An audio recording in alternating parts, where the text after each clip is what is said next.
नवनवीन व्हिडिओ पाहण्यासाठी व आमच्या सोबत राहण्यासाठी चॅनलला सबस्क्राइब करायला विसरू।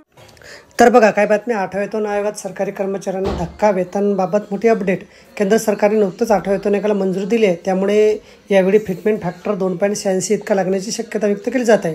या हिशोबाने कर्मचाऱ्यांच्या पगारामध्ये 186% भरघोस वाढ होईल अशी अपेक्षा आहे। मात्र माजी वित्त सचिव सुभाष गर्ग यांनी दिलेल्या माहितीप्रमाणे अशी वेतनवाढ अशक्य गोष्ट आहे।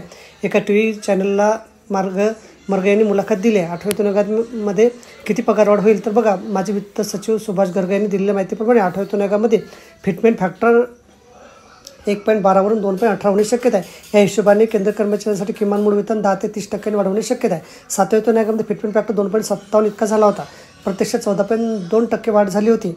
जर केंद्रीय कर्मचाऱ्याचे किमान बेसिक वेतन 10% वाढ असेल तर एकूण पगार 30,420 रुपये इतका होईल।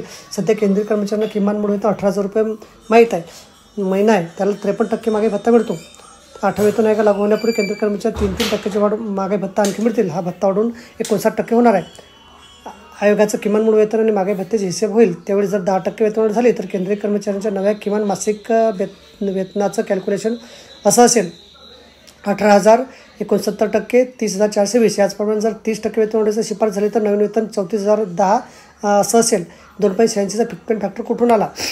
8व्या वेतन आयोगाला मंजुरी मिळाल्यानंतर नॅशनल काउन्सिल ऑफ जॉईंट कन्सल्टेटिव्ह मशिनरीचे सचिव शिवगोपाल मिश्रा यांनी सांगितलं होतं की नवीन वेतन आयोग कमीत कमी 2.86 फिटमेंट फॅक्टरवर विचार करू शकतो, त्यामुळे केंद्रीय कर्मचाऱ्यांच्या पगारामध्ये 186% वाढ होईल।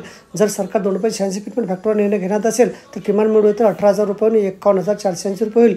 निवृत्ती वेतन धारकाची पेन्शन 9,000 रुपयांहून 25,740 इतकी होईल। तर बघा अशा प्रकारे अत्यंत महत्त्वाची माहिती आपल्या समोर असेल। व्हिडिओ सुद्धा आवडला असेल लाईक करा, शेअर करायला विसरू नका। धन्यवाद।